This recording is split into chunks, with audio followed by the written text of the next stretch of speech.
Okay, welcome back everyone to the deep dive. Great to be here. So today we're really getting into something that, well, it affects so many of us professionally, right? How to actually sound confident Yeah. when you're using business English. Yeah, exactly. And we've been looking through this collection of notes, some really good insights focused specifically on this. Right. It's almost like a map Yeah. drawn from people who've been there, figured out what works, what trips people up. And our goal here really is just to pull out the most important bits from these notes, the things that can help you sound and hopefully feel a bit more natural, more assertive at work. Because we know that feeling, right? That hesitation with English at work, writing an email, maybe jumping into a call, even just chatting. It can be, well, a real obstacle. Oh, absolutely. A major source of frustration and, sometimes can even hold people back, unfortunately. Yeah. So maybe let's dive right in. The notes really start by highlighting why. Why is business English just so crucial these days? It seems obvious, but maybe it's not. Yeah, why is it? We hear it all the time, but what's the real driver here, according to these notes? Well, the notes really hammer home this point. English isn't just one language for business anymore. It's pretty much become the language, the lingua franca, The main one. Yeah.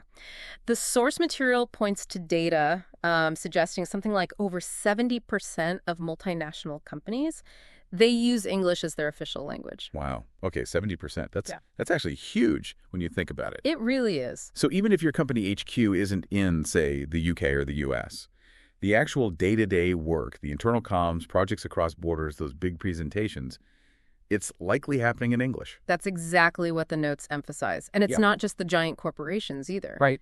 As soon as companies start working internationally, clients, partners, whatever, English just becomes the default, the bridge. Doesn't matter if you're in Asia, Europe, South America, good business English is often like the key skill. So it sounds like it's less about, perfect grammar like in school and more about just communicating effectively. In that specific business context, it's a practical skill. Precisely. It's a tool that directly impacts, well, your ability to work with others, to persuade, maybe even to get promoted in a lot of places. Okay, that really sets the scene. So if that's the why, where do the notes suggest we focus? For actual practical improvement, what are the key areas? Yeah, they get very practical. First stop is written stuff, especially email. Oh, okay. Makes sense. Yeah, it's often the first contact point, right? And it's Yeah. where lots of people really want to sound professional, but, not robotic. Totally. Yeah. Emails need that balance. Yeah. Clear, quick, right tone, but not stiff. What guidance is in the notes for that? So the notes offer some common structures, useful phrases. It's not like magic words, but more like reliable building blocks you can use. Okay. So instead of like agonizing over how to start, you can just grab a standard professional opening. Things like, I'm writing to follow up on, or please find attached. Maybe this is regarding our chat on Tuesday. Yeah, those are super helpful. They just signal the email's purpose straight away. Everyone gets it. Exactly. And the notes also mention politeness, which sounds small, but it's important. How so? Well, they point out how adding simple things like, could you please, or maybe, would it be possible to, changes everything. It turns a direct order into a polite request. Right. And the sources suggest that really affects how professional you seem. So instead of just, send the report. Which sounds a bit abrupt. Yeah. You'd go with, could you please send the report by end of day? The notes stress this isn't just being nice for the sake of it. It's a learned norm in a lot of business cultures. Shows respect, professionalism. That's a really important distinction. It's functional. Part of the communication code as the sources see it. Okay, what about talking? Like meetings? That feels like higher stakes, more pressure. Meetings, yeah, definitely a big focus in the notes because it's more spontaneous, right? You have to react in the moment. So the sources offer ways to kind of ease yourself into the conversation. Phrases like, can jump in here for a second. That one's very common. Signals a quick point. Or maybe, I'd like to add something to that. Or even, that's a great point, and I agree, I also think. Those give you a way in. Yeah. You don't need to wait for that perfect silence or craft some complex intro. Exactly that. The notes suggest just having a couple of these ready, it can seriously lower the barrier to actually speaking up. Makes sense.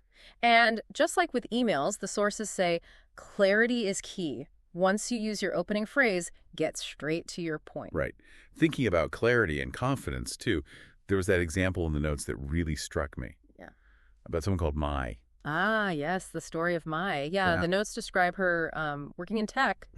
And initially she was just, well, terrified, overwhelmed, didn't want to speak in team meetings, especially with native speakers there. I think so many people can relate to that feeling, that pressure, trying to get your thoughts out Yeah. clearly in real time. It's intense. It really is. It's a super common hurdle. So the notes explain Mai wanted to participate more. Right. So she decided to focus just on that fear. Her strategy wasn't like mastering complex arguments overnight. Yeah. No, it was about practicing really simple, kind of low-stakes ways to just enter the conversation. So what did she actually do then? What were the steps? She started small, using phrases pretty much like the ones we just mentioned. Things like, I have a quick question about that, or maybe, could I make a brief suggestion regarding, that sort of thing. Simple entry points. Yeah. And her personal goal, the notes say, was just to use one of those phrases, just one, in each meeting she was in. One phrase per meeting. That feels really doable. Not overwhelming at all. And that's exactly why her story is highlighted. The progress wasn't instant, obviously, but it was steady, consistent. And apparently after about a month, her manager actually came up to her and said something like, Mai, I've really noticed you seem so much more confident in meetings lately. Wow. That's amazing feedback. And it came directly from that small, consistent effort. Absolutely. And the story finishes by saying her confidence just kept growing. Eventually, she started leading team calls in English. That's incredible. Yeah, it's a perfect example from the sources, really, breaking down that big, scary goal into tiny, actionable steps. It can genuinely lead to huge changes over time. Small steps, significant transformation. I like that. That's a great takeaway. Yeah. But okay, let's talk about the core thing for many people. Building that actual feeling of confidence. Because knowing the phrases is one thing, but feeling okay using them spontaneously. That's another challenge the notes mention. Oh, they definitely do. The notes are really clear that loads of learners grapple with that internal barrier, that nervousness. It stops them using the English they actually do know. Yeah. They might get the grammar, know the words, but the fear of messing up just holds them back in live situations. So apart from just learning phrases, what about building that sort of inner confidence? Did the sources offer specific techniques for that? Yes, they strongly recommend a couple of things. One is called shadowing. Shadowing. Okay. Yeah, it basically involves listening really closely to a native English speakers, could be podcasts, TED Talks, whatever works for you, and then right after, trying to repeat exactly what they said. Yeah. And the key is not just the words, but trying to copy their intonation, the rhythm, the speed, Okay. everything. Okay. That makes a lot of sense, actually. It helps you get the sound and the flow of natural speech, not just the rules. The notes suggest it kind of trains your mouth and brain to produce English more automatically. Exactly. And the other technique they really push is self-recording. Oh, recording yourself. Yeah. The notes suggest just, recording yourself on your phone maybe, giving a quick update on your day or a project or anything really, just talking in English for a minute or two. And then this is the important part, listening back. Ooh. Okay, that sounds slightly uncomfortable, I have to admit.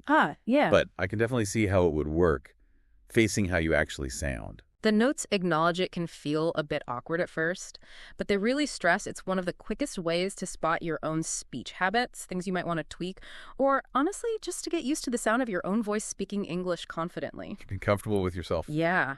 And crucially, they repeat something that often gets lost when people aim for perfection. Everyone makes mistakes.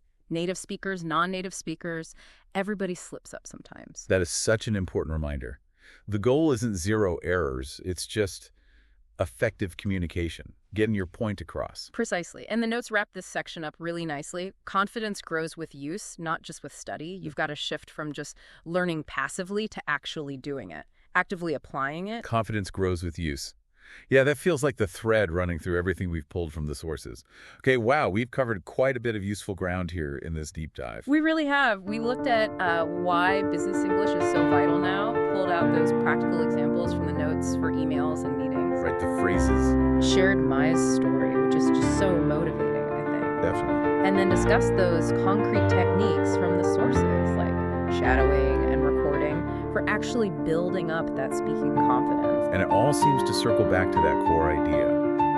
Confidence isn't something you wait for. It's something you build actively by actually using the language, by doing. It absolutely is. And Pulling straight from the notes, again, there's a very clear, very actionable step they recommend for you.